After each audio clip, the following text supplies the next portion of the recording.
Assalamu alaikum. Is it working, this public address system, or not? Can you hear me at the back? All right? They don't. There is no feedback from here. Now I think it's improving. Can you hear me now?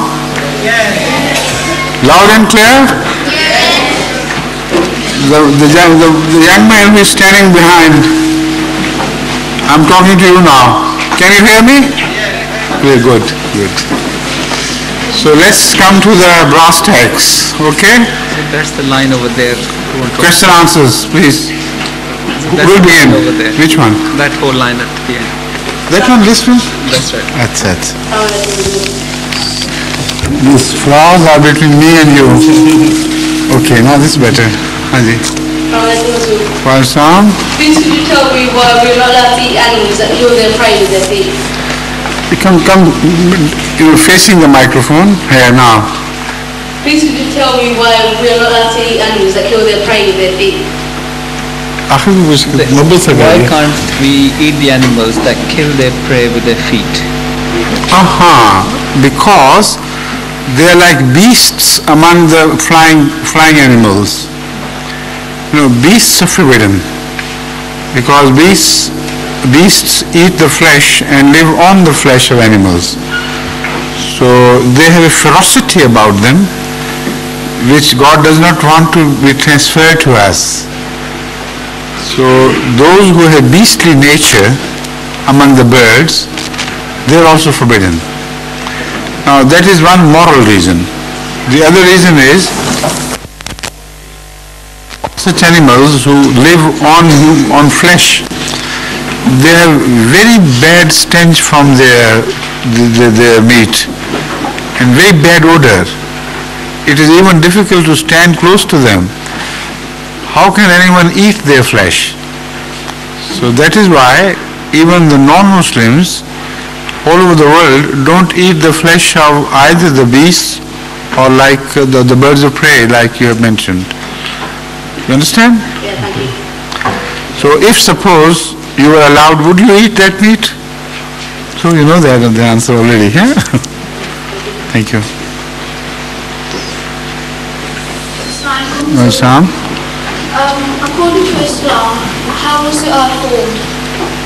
How? How was the earth formed? How was earth formed? How was earth formed? The Holy Quran has not spoken of the earth alone, but has spoken of the phenomenon of creation as such. And according to the Holy Quran, both the heavenly bodies and the earth, and there are many earths, number one, you should remember, that according to the Holy Quran, that this is not the only earth we live on, but there are so many earths. Like there are so many heavens, so there are so many earths.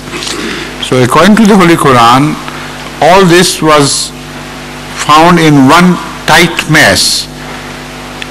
A mass which was very tense, very dense, and which was like a ball which is tightly sewn together so that nothing which is inside can escape. كانت السماوات والأرض رتقا ففتقناهما. This is the verse which I have in mind. It says they were like a closely packed ball, nothing could escape from it. Then we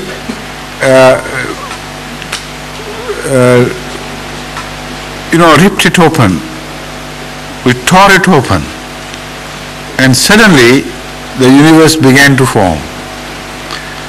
Then the Holy Quran says that the universe is, the creation of the universe is an expanding phenomenon.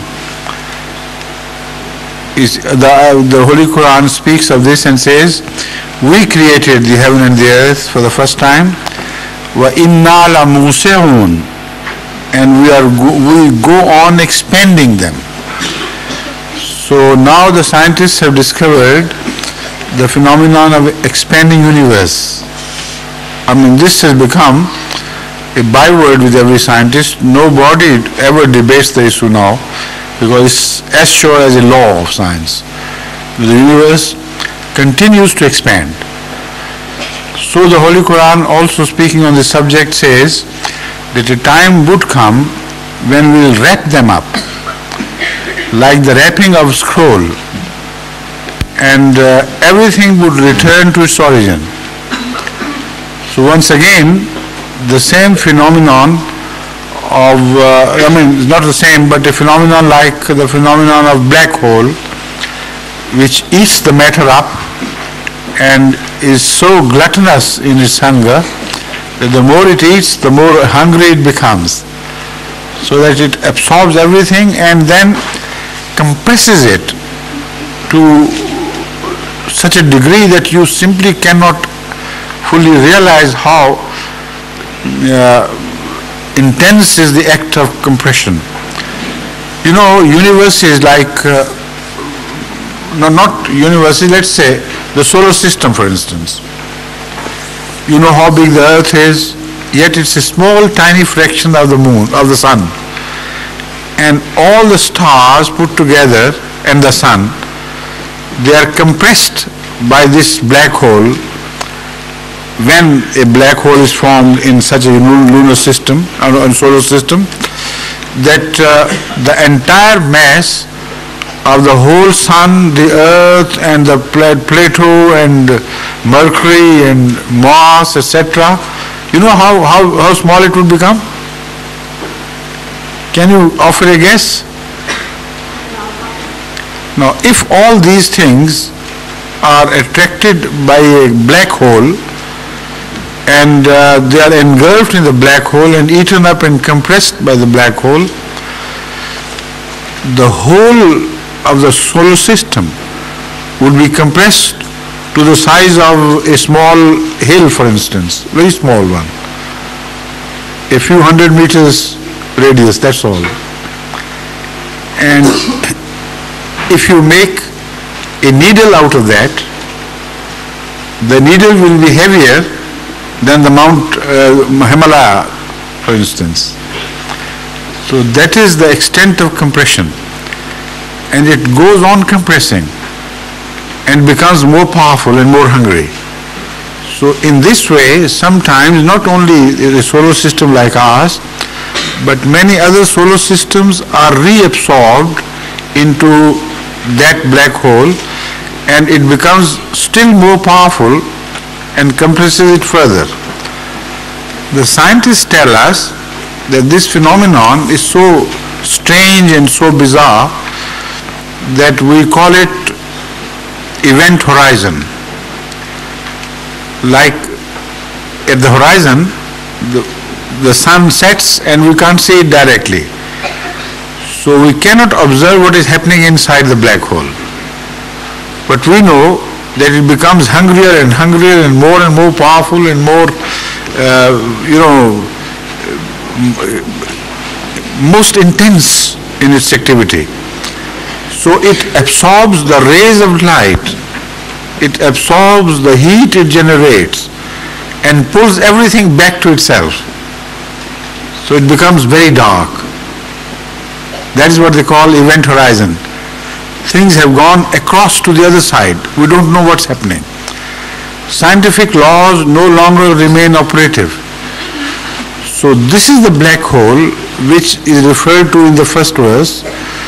That universe ultimately turns into a black hole and everything sinks into it, and it becomes a very small intense mass of something of which human mind cannot imagine what it is. Then Allah reopens it and suddenly it starts expanding with a big bang. This is what is called Big Bang Theory in the modern terms. So according to the Quran, the basic principles are explained, how the Big Bang took place, how ultimately universe will be formed and then return to the same stage of a compressed matter which is called black hole. And then the Holy Quran says we created the universe like this and will continue to create that again and again. This is a phenomenon which will go on repeating. So I don't know, you don't know, and nobody knows how many times this universe came into being, or how many billion years each universe stayed, how it developed, what sort of life developed in that, and how their whole era of existence were wrapped up ultimately, like the Holy Quran describes. The Holy Quran describing this phenomenon at one place says,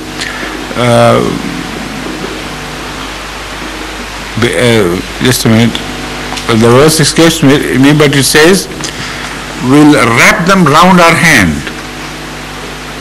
And the wrapping is described like the wrapping of a scroll. You know what scroll is? Like toilet paper roll. In olden days, they didn't use sheets of paper to write, but they had some material which was, which rolled out and rolled in back, like I have told you the roll of his toilet paper. So they wrote things on it and went on opening it and unrolling it until it was finished, then they would roll it back. That is how the scrolls were kept. And this is why you hear of Dead Sea Scrolls. In the time of Hazrat Jesus and some centuries afterwards, still the world used to commit things to writing in rolls like these. So they are called scrolls. So the Holy Quran says, we'll wrap up the whole universe like the wrapping up of scrolls, round and round. Now the scientists have also discovered that when a black hole attracts matter from outside, immense stars rush towards it and disappear. But as they reach the black hole, they don't enter straight into it. They start wrapping round it like a scroll. And they are wrapped round and round and round and round until they disappear totally. So how beautiful is the Quran? In no other religious book can you read such clear description of things which were completely unknown to man. It was impossible for a human being to imagine these things and to such beautiful detail, and then to be able to describe these things for the future man to read and understand. So this is the answer to your question, how the earth is formed. God does not go into the detail of each star, how this was born, how that was born, but the basic principle and phenomenon which applies to creation, that has been explained in the Quran. Understood? I tried to explain things in a manner that the children could understand. I hope they did. You did? Good.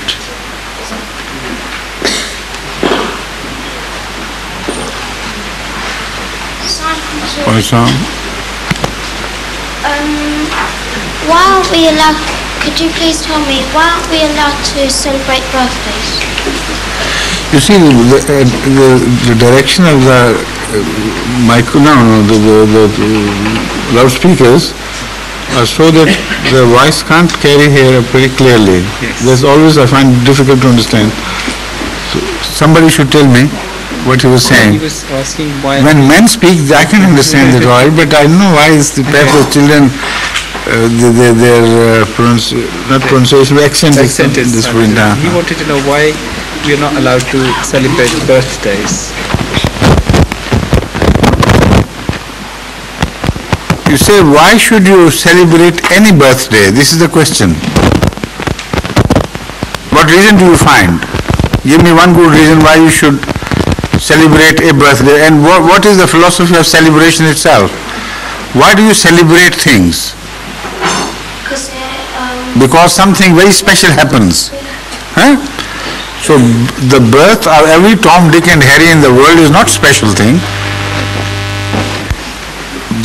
billions of people are born and they die, and most of them turn out to be big rascals and wanton people and who create trouble in the world. Even the politicians, they are very selfish and they care a hoot for the rest of the world. Only they serve their own country. And some countries they don't even serve the cause of their own people. So why should anybody's birth be celebrated as something very special? Now I turn to another question. The greatest man on earth, who was he? Hazrat Muhammad Rasulullah. Why are you taking so long to reach the right answer? Hazrat Muhammad Rasulullah sallallahu alaihi wasallam was the greatest man on earth who was ever born or who will ever be born. Correct? Because he in fact was the ultimate purpose of creation. If he were not to be born, then God would not waste the time on this creation. He was the very summit, the very essence of life and things. And his birthday, did he ever celebrate his birthday? Not to your knowledge? No? Did any of his relatives, his children, etc., his companions, his caliphs celebrate their birthdays? No? Hazrat Masih Maud Islam, now in this age, did he ever celebrate his birthday? In this age, the most special person is Masih Maud Islam, isn't he? Any caliph of Ahmadiyya, did he ever celebrate his birthday? So, are you more special than all these people? Why should you? Be humble. Anyone who ever has a right to celebrate, whoever had a right to celebrate, was Hazrat Muhammad Rasulullah sallallahu alaihi wasallam. But he didn't. So it's just nonsense, meaningless. You're only blindly following the Western traditions. And that blunts your intelligence. If you start blindly following the traditions of another people, your intellect is always blunted. You become blind followers. And that is what we do not want to happen to Ahmadi boys. They should understand things, analyze them, accept the good things, and reject the nonsense. See?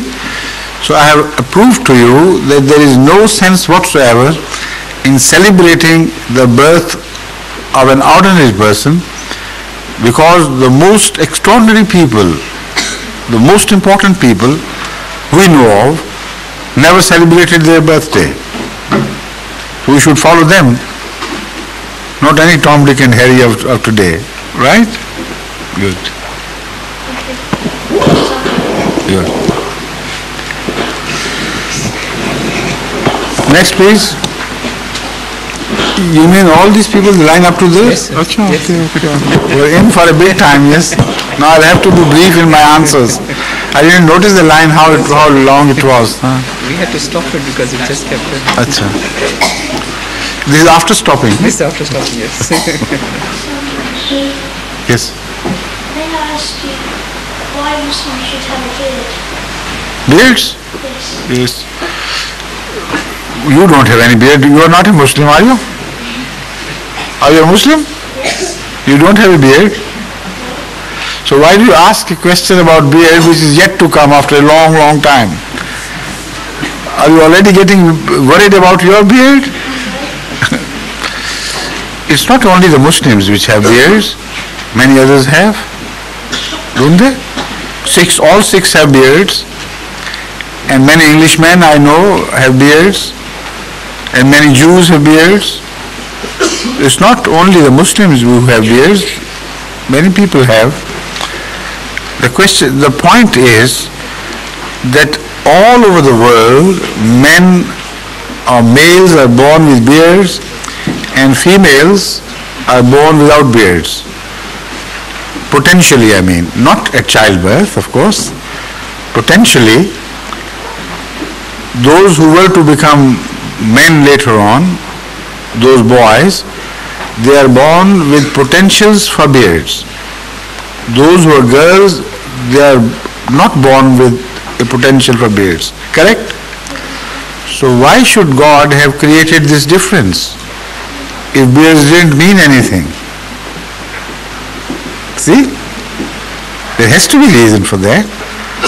So if God has gone into such, designing and later on implementation of those scientific designs so that all male members have beards and all female members do not have, then there has to be some wisdom, some purpose for that. And if we totally shave off our beards, then somehow we forget that purpose. It's not permitted to play a role. Now this becomes further complicated if you look at the whole body and how it's made. But this is a question which if I expand you will not be able to, and if I give answer to all the relevant questions, this is not yet time for you to understand all these things. But I know that as far as those parts of the body which are exposed to vision, whatever nature has provided them with, it should be kept as such. Trimmed, of course, but not entirely removed. Okay?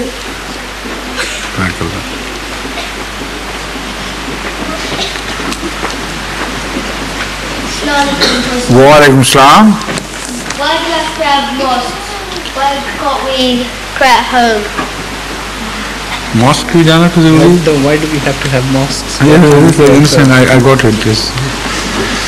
You see, there are two things to a man's life. One, community participation, and one, private individual participation.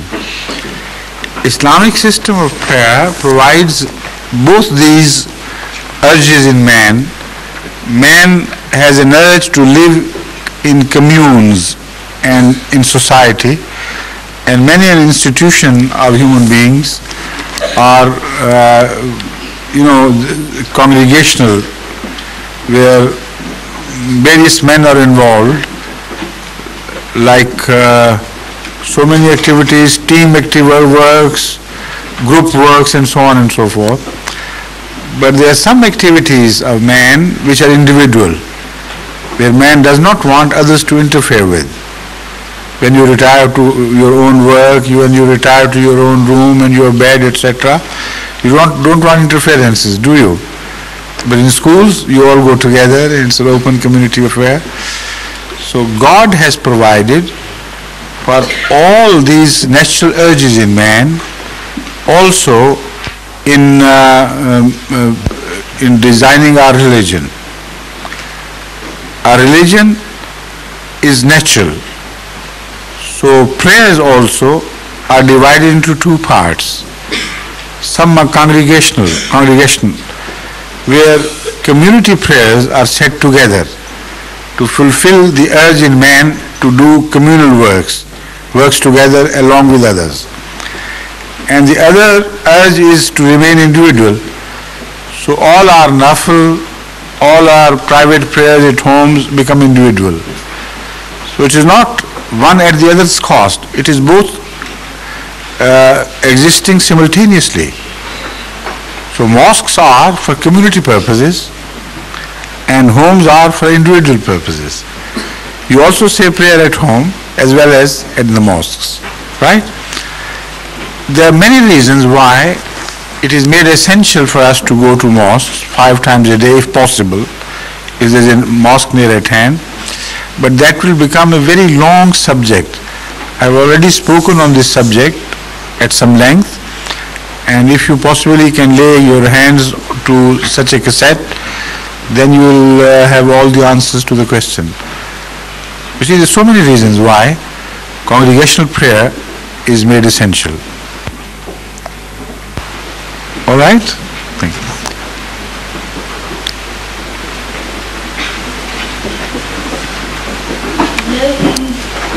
Have a mosque here. Why do they build mosques in other parts of countries? When we have a mosque here, why do they build mosque in other parts of the country? Other parts of the same country or other countries of the world? What are you talking about? Other countries. Other countries. Other countries in the world. When you have a mosque here, why should you have mosques in other countries?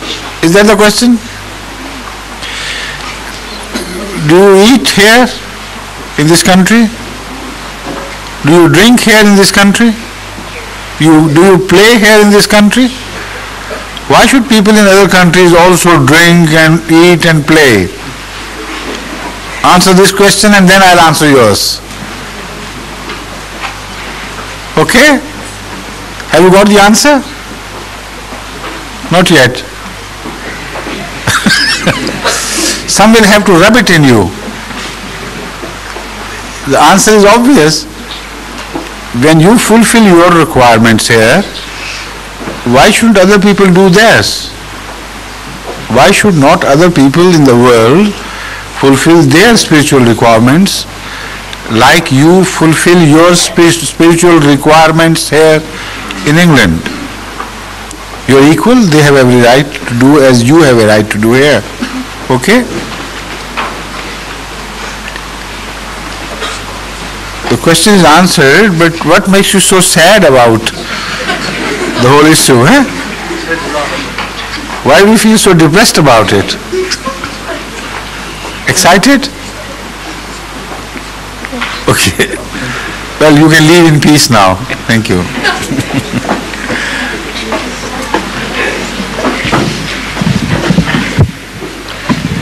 He's your brother? Ji. Right. Assalamualaikum. Assalaam. I'd like to ask you 3 questions.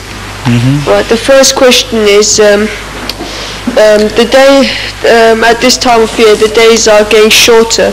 Yes. And whilst you are at school, then you're coming back. The time gets to Maghrib prayers, and you haven't read your Zohar and Asr prayers. Are you allowed to read your Zohar and Asr prayers? You see, if you're in your schools, you can have the prayers said separately, then you should do it. If the time arrangement in the school does not permit you to say a Zohar and Asr prayer separately, and if you have the fear that you may miss one prayer altogether if you don't say them together, then there is no harm in saying Zohar with Asr in the school during the period when the days are too short, and when you genuinely fear that if you delay the performance of Asr prayer until you reach home, then you may miss it altogether. It's much better to have it set together instead of missing one. Okay? The second question? Are we allowed to read namaz in non-Ahmadi mosque? You are allowed to say namaz, not read namaz, to say or perform namaz in any mosque in the world and outside the mosque as well, but not behind a non-Ahmadi imam, because the non-Ahmadi imam rejects the imam of this age who is appointed by Allah. Hazrat Masih Maud al-Islam, has he not been appointed by Allah? You know that? Or don't you? Hazrat Masih Maud al-Islam is Imam Mahdi, which means he is directly appointed by God himself as the Imam of this age. So if a small Imam has the audacity to reject an Imam appointed by God himself, he forfeits his own right to be an Imam. Don't you see the logic? Right. Third. My third question is, how often are we allowed to eat food which isn't halal, but not pork, or even pork? Food which isn't pork, but which is halal. Of course you can eat that if the animal is slaughtered, not otherwise. If the animal is not slaughtered but strangled, like in the olden days, they used to strangle chicken here in England, now they slaughter it. So the blood was not let out. That is haram. Whether it's chicken or any other animal, which dies a natural death or dies out of suffocation or dies of some injuries and not particularly slaughtered for human usage, that becomes haram. So all other animals which are halal in themselves and they are slaughtered for the purpose of human consumption, they remain halal. Only you have to say Bismillah, Allahu Akbar before you eat them, because they were not properly slaughtered in the Muslim fashion and Bismillah, Allahu Akbar was not recited. So that is the part which you can supplement even after they have been slaughtered. Right? Thank you.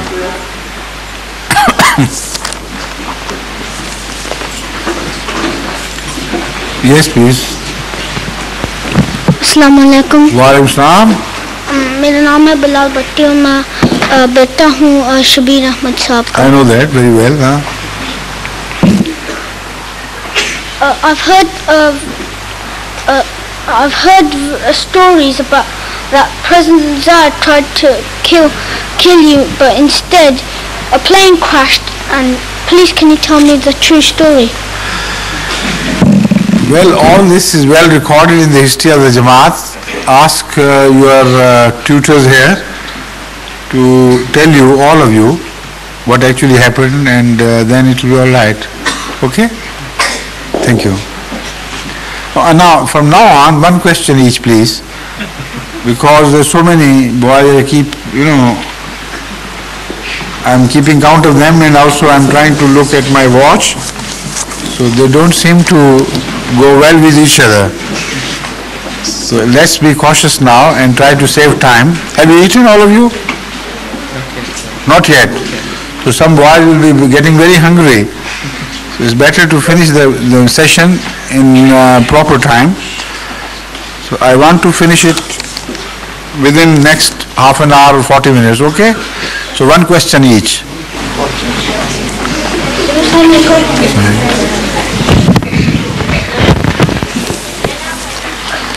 Please. Why is there a big black stone in the Khana Kaaba?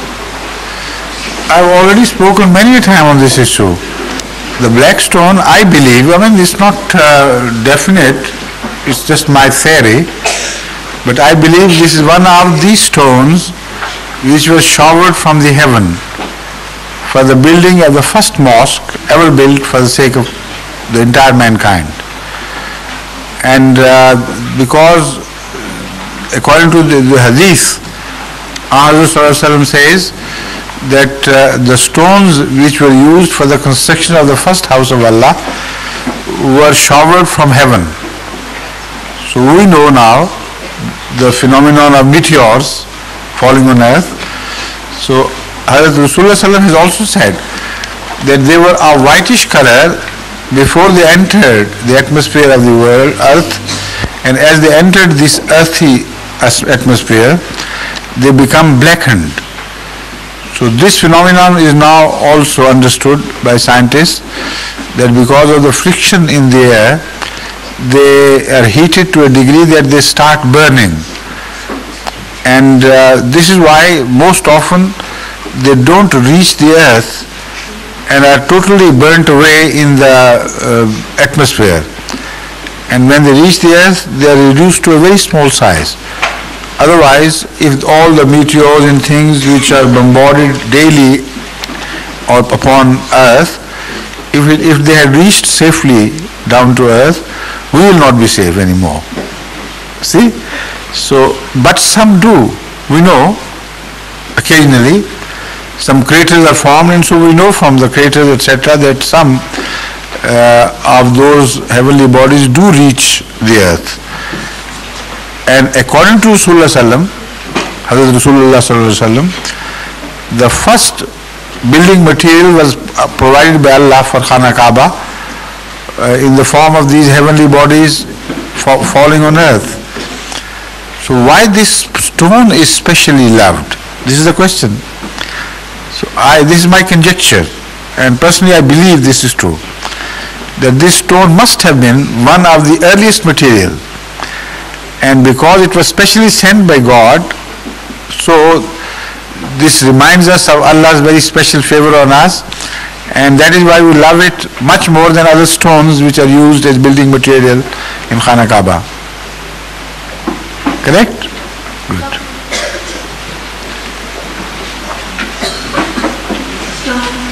Islam.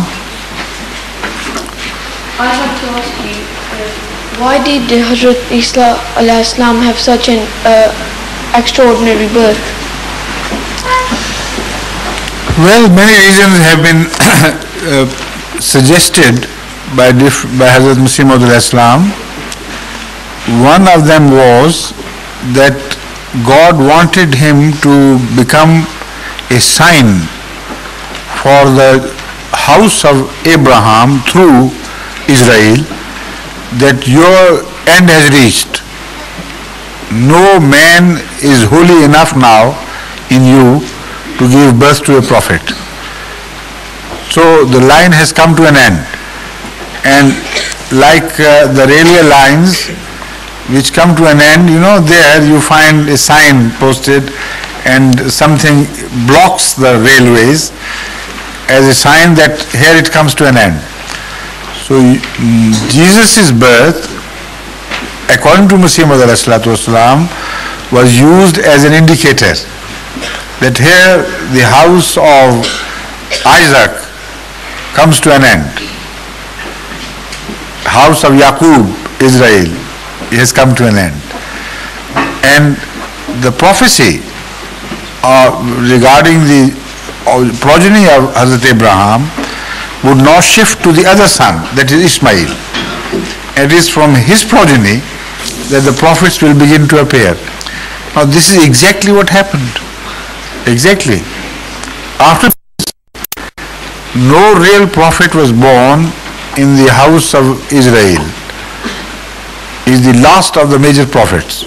Small minor soothsayers and divines of course were born, but not worth mentioning. So as far as the real prophets of God are concerned, everybody knows Jesus was the last. So the prophets shifted from that house to the house of Ishmael, and next what do we hear but the birth of Hazrat Muhammad Rasulullah sallallahu alaihi wasallam. And with that the new line of Abraham's children got involved in this. Okay, that is one good answer which is suggested by Hazrat Masih Maud alayhi salam himself. Thank you.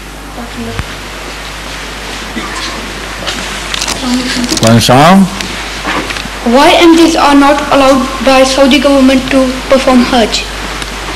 By Ahmadis? Yeah. By Saudi government. I know. Are Ahmadis not allowed by Ahmadis? No. Why Ahmadis are not allowed by Saudi government? By Saudi government? So ask the Saudi government. You're addressing your question to the wrong person. I never stopped you from going to Hajj, did I? So ask the Saudi kings, what right have they got? Who granted them that right? Write to them.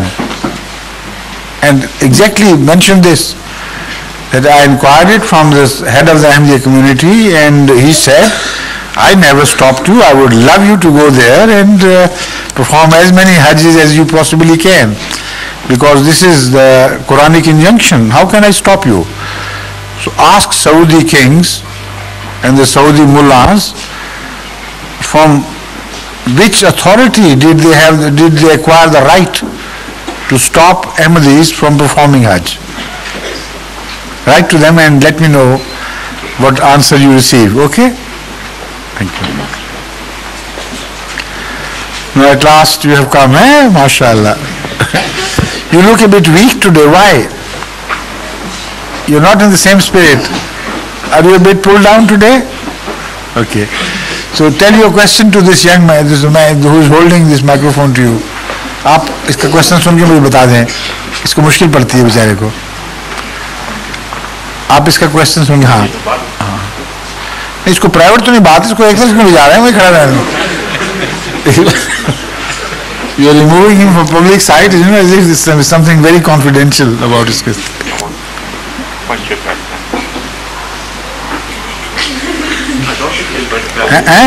I don't think he's going to tell me.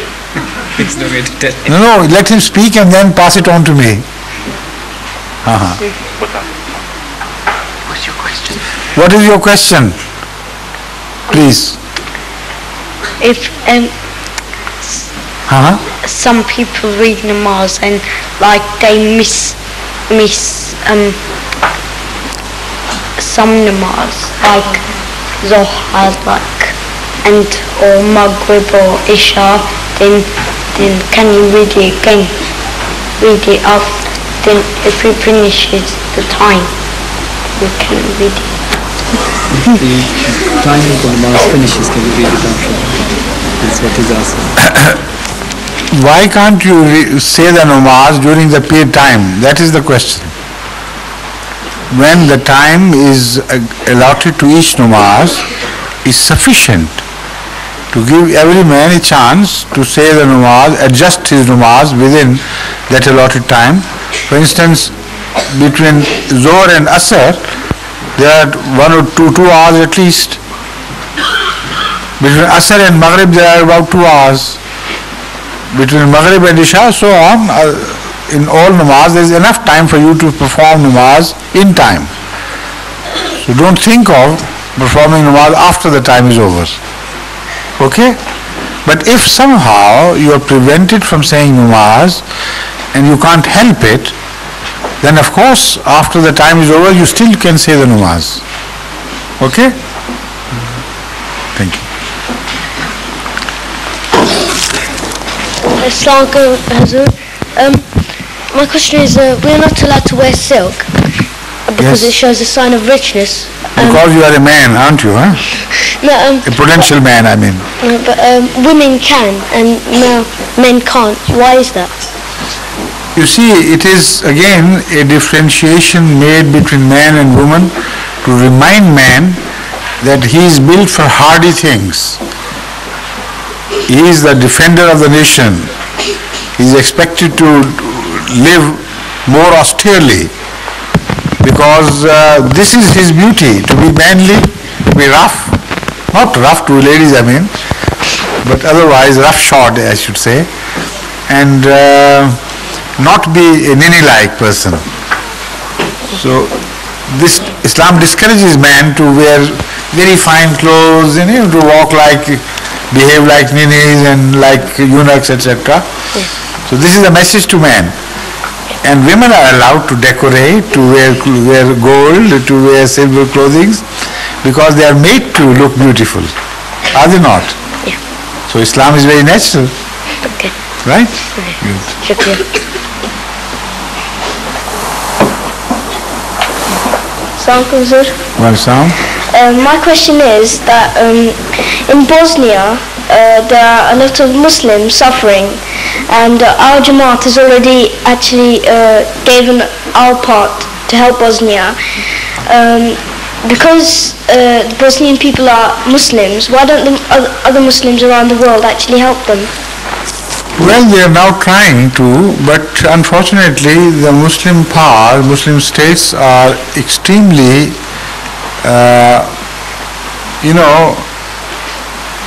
nincompoop in their policies. They're very, very, very feminine in their attitude to the world affairs, and they work under the influence of big Western powers. So if they want anything to them, if they want them to do anything, they will do.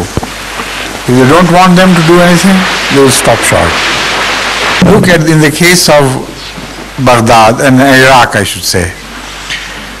The Americans wanted all these Muslim countries to physically participate in invasion of Iraq, and none refused. None. See, this is the extent of the influence they exert over the Muslim powers. So they do lip service to Islam, but they do real service to the Western powers. So that is why once a veteran politician of Pakistan, Peer Pagar Sahib, expressed this situation very humorously. He said, you should remember that our politicians talk of the East and prostrate to the West. You see? Because from there the direction of Kaaba happens to be in the West. So all say their prayer, facing West. And that is how they prostrate. So he played a pun on this situation. He said, look at our politicians. They talk of the interest of the East and prostrate to the West. It's very true. They only do lip service to Islam and the Muslims, but when real challenges confront them, then they do not move even their little finger for the sake of Islam, in the interest of Islam, but look at their masters. Whichever the masters dictate, they do that. This is the unfortunate situation. For Kuwait, they all got up and hue and cry was raised, which could be heard from all over the earth. And what were Kuwaitis as compared to the Bosnians? They're so innocent. They haven't committed any crime. The Kuwaitis are very different people. And we're very small in number. It's a much smaller country. And yet, they all gathered. Why? Because of America, because of Europe. So because they want practically the Muslims to be obliterated from the face of earth in Bosnia, and they want the genocide to become complete before they move to do something. So this is exactly what the Muslim countries are doing, unfortunately.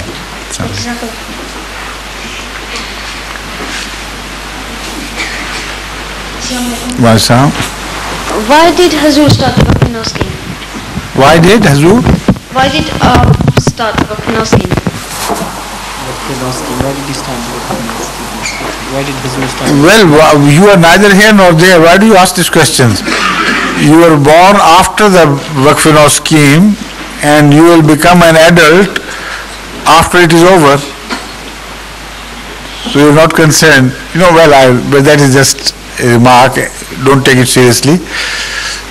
Why I did it was simply this, that I had a very strong intuition and a feeling which I could not ignore, that the Ahmadiyyat is going to spread much faster all over the world in the new century.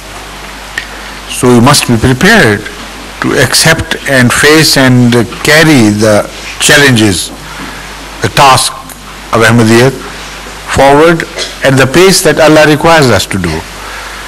So because I knew there will be demands from Muballighin from all over the world, from Russia, from China, elsewhere, etc., from South America and other countries of the world, which is already on the rise, very, very rapidly rising. So I appealed for the dedication of children, so that I thought by the time they reach the age of serving Islam, that is, they become mature in 12, 15, not 12, but say 20 years or 25 years time, we will have, inshallah, the entire demand of the world met by them. Now you know? Okay, thank you.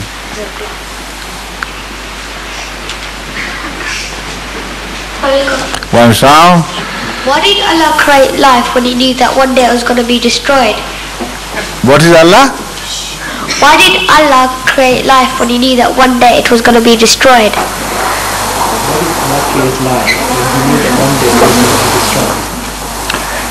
Don't you ever create anything which you destroy ultimately? How many clothes have you worn and discarded? Tell me, since you were born. You are not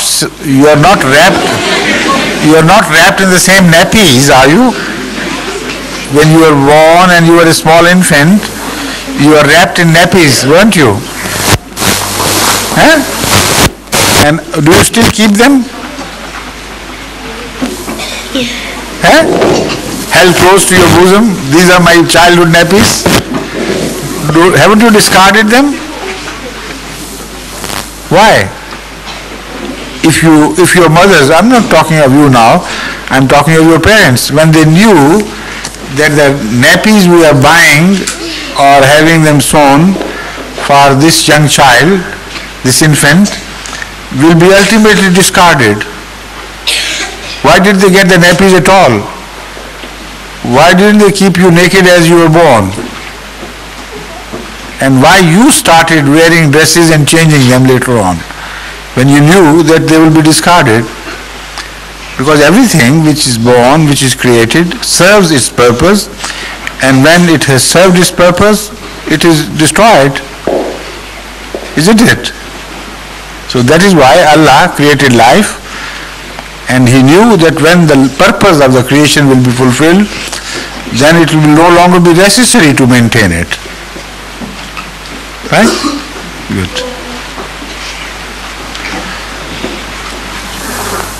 Next, please.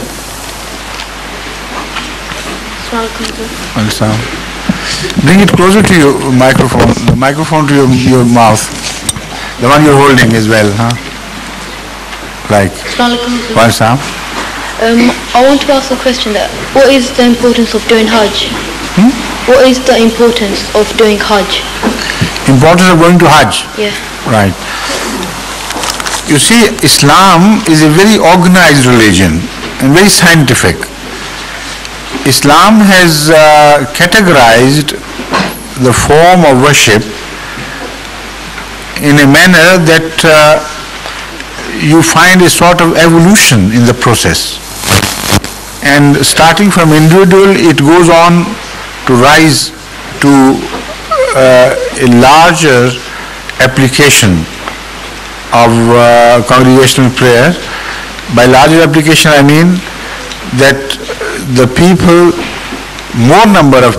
greater number of people are involved in congregational prayers as you proceed further. Now, I'll start from the beginning. You say, begin your prayers in the homes, individually, right? When you're children. You're not obliged to go to the mosques. Then when you grow a bit older, then sometimes you're taken by your parents to the mosque. That is the mosque of the area, right? So then you grow a bit older and you begin to participate in all activities of human life. Then you are also brought to Jummah prayer, which is not the same small mosque of your area, but is a bigger mosque of a larger area. So a prayer once a week is much larger in application. Much larger number of people say that prayer, right? And then twice a year, you say Eid prayer, in which still much larger number of Muslims participate together. It's a much greater occasion than just the Jummah. Is that right? So ultimately, once in a life, you are required to participate in a prayer which is attended not by a large area, but the whole world. Will people from all over the world come and attend that prayer with such dedication and devotion? This gives you an idea of the unity of God and the unity of mankind. This demonstrates to you that whether it's black or white or red or yellow, whichever race one belongs to, everyone belongs to one single race of humanity. And they all come to one God, bow to Him and gather together, and all national and ethnical demarcations are totally destroyed and finished. So the Hajj serves a wonderful purpose, not only one purpose, many purposes. As I said, first of all, you find this evolution in the prescription of worship in Islam, which you find nowhere else in the world. And then gathering together of people from all over the world is really a big occasion. And a man which passes through that experience is deeply exhilarated and deeply excited, and he says prayers like he never said them before. And he comes much closer to God after Hajj than before, or during the Hajj. I don't mean it applies to every single individual, but this is a general phenomenon I'm describing. So now are you convinced why, of the good reason why Hajj is performed? Good, thank you.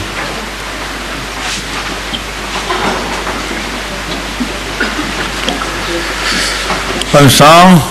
You didn't say Salam Alaikum, but I said Wa Alaikum Salam anyway. Whilst doing Hajj, why do you have to wear white sheets? What do you have to wear during Hajj? No, why do you have to wear white sheets during Hajj? Sheets? Yeah. And that's the question, I understood. You see, Islam presents Hajj as much as possible in the form when it was first originally performed.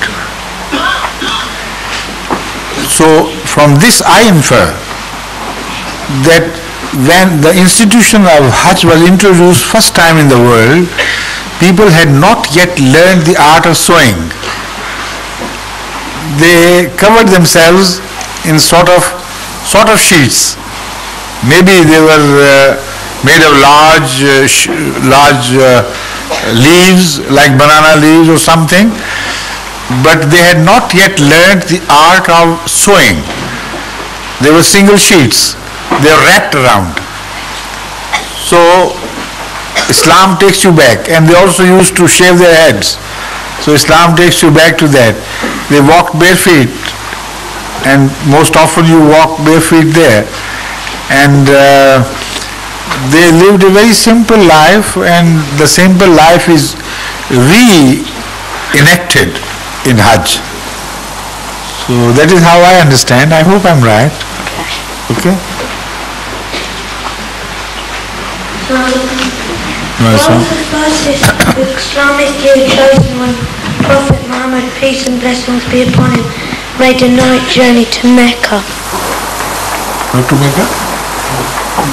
Journey to Mecca. He's asking about the calendar, Muslim calendar. Why was it started at that time? Now I know. What you mean is, now I've got the question. Let me make it clear. If I'm right, then you let me know, and then I'll begin to answer. You mean that why did not the Muslim calendar begin at the birth of Rasulullah sallallahu alaihi wasallam, and why did it begin at the time of his migration from Mecca to Medina? Is that what you want to ask? Correct? Right. You see, the birth of a prophet is not well recorded, because that is an event which can go unnoticed, because nobody knows who is born. He has not yet acquired that importance as the one which he acquires after his claim to be from God, after his claim to be the divine messenger. So the question should not be the question of birth. The question should be, why did not the Muslims start the calendar from the day he announced himself to be a prophet? That would have been a very valid and weighty question. I have also many a time wondered why not. But nobody thought of that at that time, and nobody did keep the count so closely and carefully at that period, because there were very few who followed him. So the history is recorded to a degree, but not to the degree of perfection as it was recorded after his migration to Medina. So I think that is the reason why people thought of starting the calendar from Hijrah rather than from the time when he claimed to be a prophet. Next, please.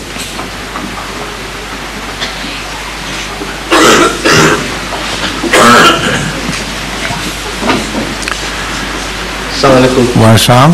As a Khalifa, don't you feel any pressure when people come to you for advice or ask you questions? No, not at all. In fact, when people come to me for advice, there is no question of my feeling any pressure, because it comes automatically to me. Similarly, the questions you are asking, I feel relaxed when I answer these questions.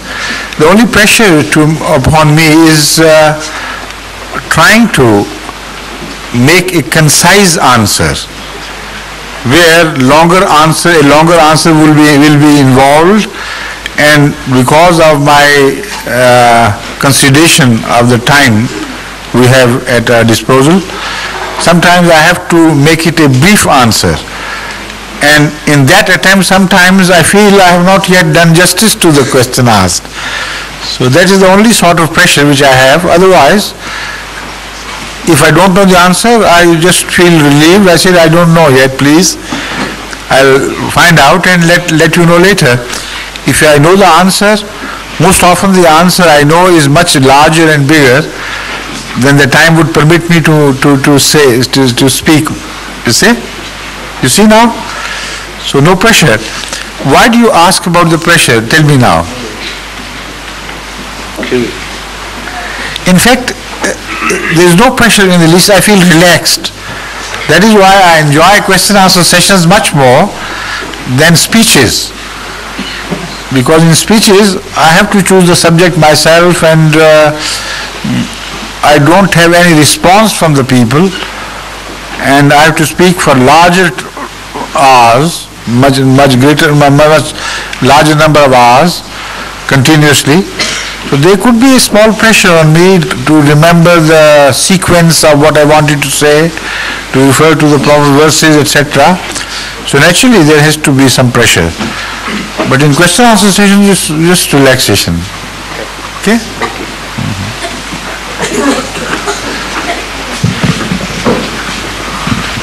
Wa alaikum assalam. Is it your father who is helping you? Yeah. Right.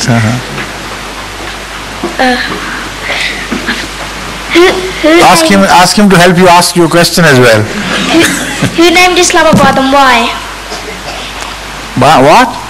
Who named Islamabad and why? Who named Islamabad? Islamabad, yes, I know. You see, the idea struck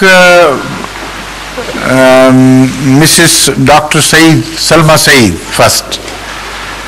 It was she who first suggested the name to me. That why not Islamabad? You know, she was in a nasty mood that day.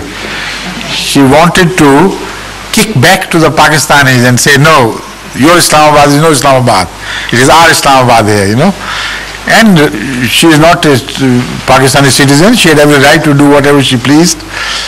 So I really enjoyed that suggestion, and then I pondered over it, and I thought there are more reasons than one in accepting the suggestion.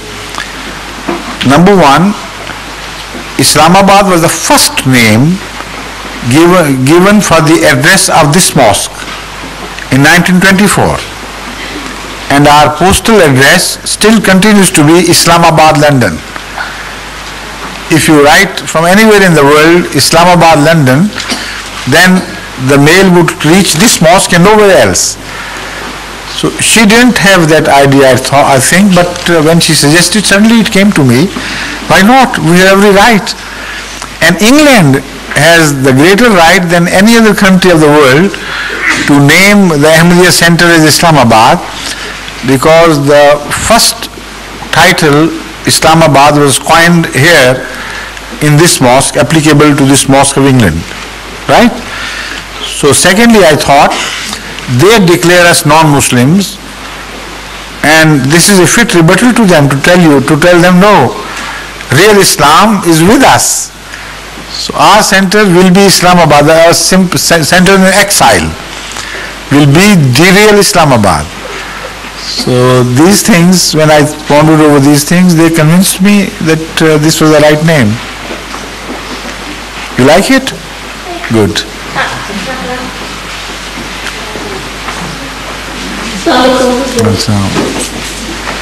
How come ladies aren't allowed in the mosque and men are? How come what? I missed that. How comes ladies are allowed in the mosque? Ladies are allowed to say their prayers in the mosque? No, I mean like... Who told you this junk that they are not allowed? No, how come they don't go in the mosque? They are not allowed to... Let's put it the other way around. Men are not allowed to stand together with ladies in the same mosque, in the same line, touching each other, because that would divert attention. both of the men and the ladies, from God to each other. Because human beings are very weak in this respect, They always tend to short circuit things. So that is why the mosque is not permitted to be turned into a social gathering place, like the churches have ultimately been done. So it's very sad for the churches to become a place of social gathering rather than a place of worship where each sex can concentrate on God rather than on the other sex. Right? But that does not mean that women are not permitted to come to the mosque. So many traditions of the Holy Prophet tell us that the women are encouraged to come to the mosque, but they should stand in a position where men cannot see them in front of them. They have to stand behind and make a separate line so that they do not disturb each other, do not cross each other's line. And if possible, a separate place can be reserved for ladies in the mosques. In many of Ahmadiyya mosques, this is done regularly. We have in Rabwa, in Qadian, everywhere we have special places reserved in the mosque for the ladies, and they do come and enjoy, and without bothering for the parda, etc., they say their prayer freely as they please in the area allotted to them. Right?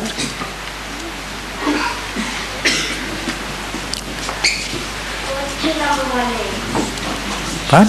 Which is your best name? Best name? Like? The best name I like, Muhammad. Right? After Allah, of course. All the names of Allah are beautiful. The Holy Quran itself says, Walahul Asma'ul Husna. For Allah are all beautiful names. So you were talking of human beings, so I answered Muhammad. That's the most beautiful name. Right? Okay.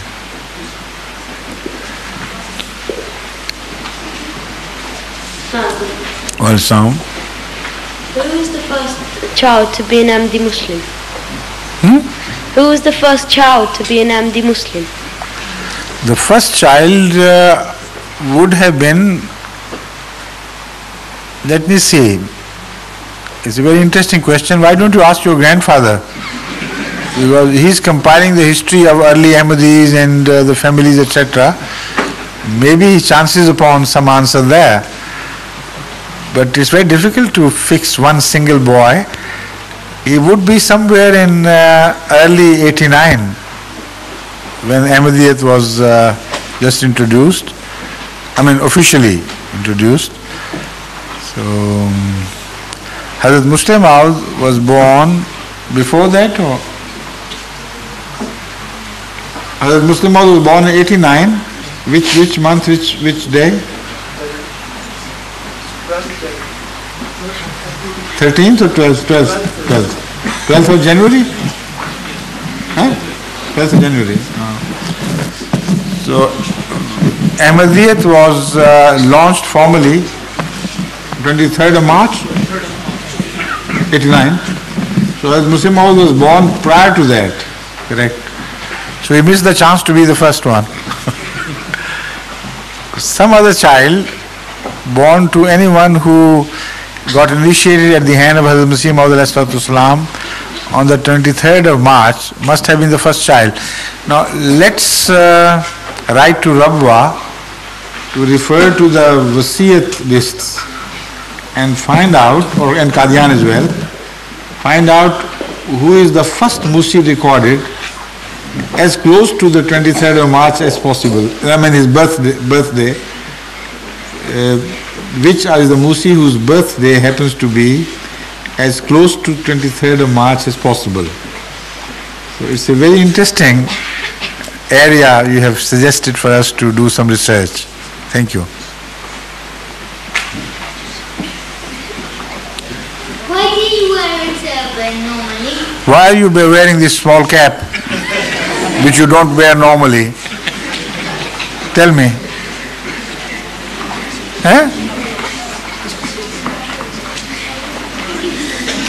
All right, why don't you wear any cap at all normally? Tell me this. Any answers? No? Poor thing. I do it because I am following my previous Khulafa. Up to Hazrat Masih Maud al-Islam, let's say. We know Rasulullah Kareem Sallallahu Alaihi Wasallam also wore some sort of turban, but we have not seen it. We have not any recorded version of exactly how it looked like. So we can't imitate it because descriptions vary and we don't know exactly how the turban was. But we know the turban Hazrat Masih Maud al-Islam wore. This was generally of this style. It's not essential that you must copy it letter for letter. So I saw my father wearing a turban like this, and I saw my elder brother, who was a caliph before me, wearing a turban like this. So I also started doing it. But apart from that, when I was a young boy, in my 9th class or metric in those days, I remember I started wearing a turban at that period too. And I continued to wear it till my 2nd year or 3rd year in college. And then I found it very difficult to maintain it. It's not easy to maintain a turban, to wash it every week, 2 or 3 turbans, and then to put starch, apply starch, and then to have it, dried up. And you also need a larger house with open courtyard. So it's very difficult dress to maintain. So I gave it up. But when I became a caliph, then I had to do that because I saw the tradition of the Khulafa who wore turbans before me. Right?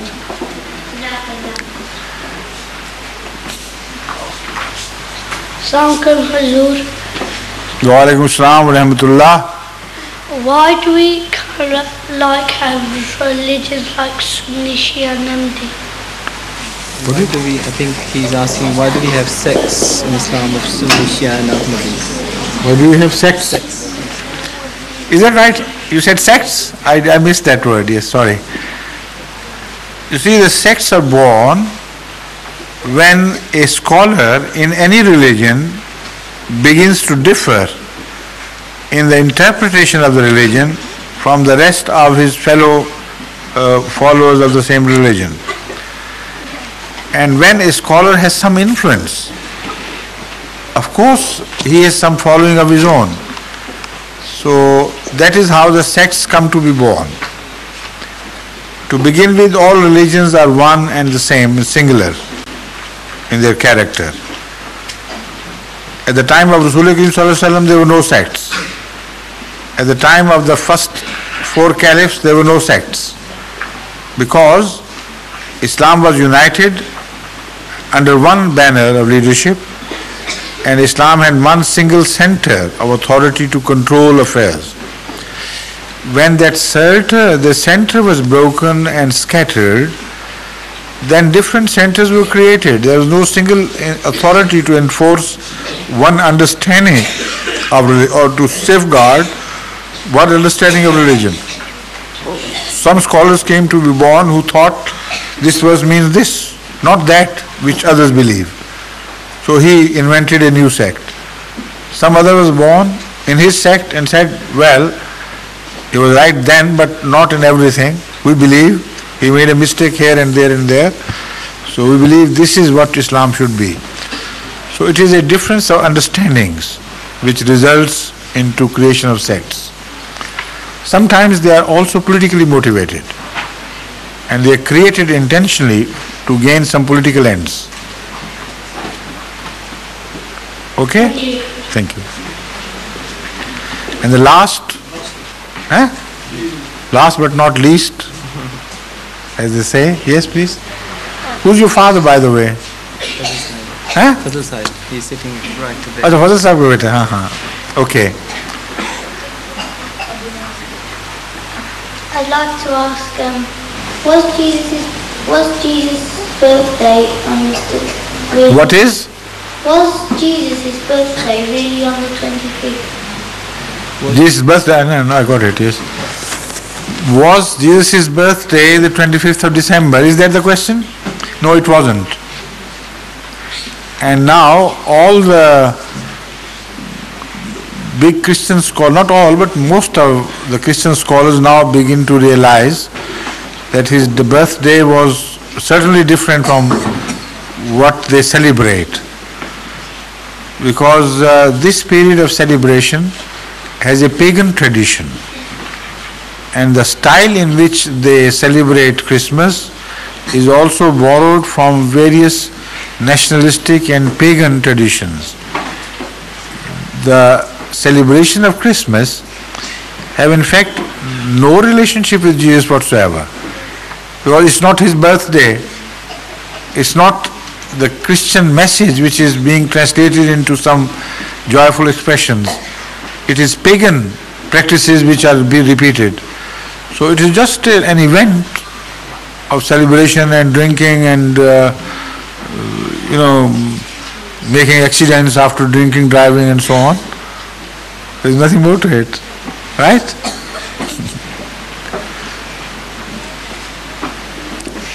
Any other question? Or food?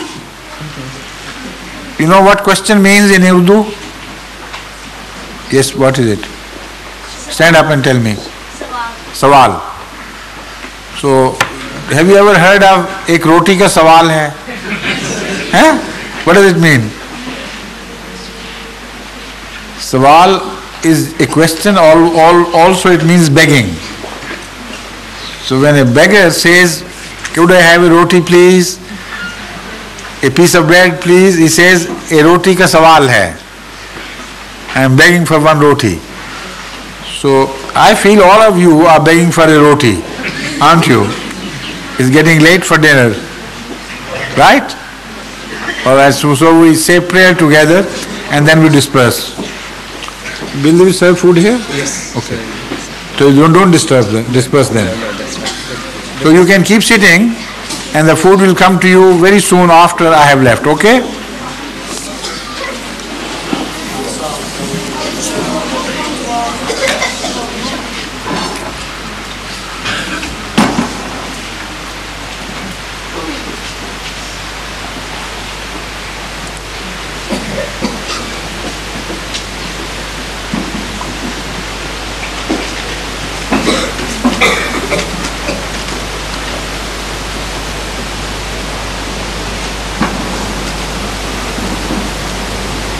आमीन।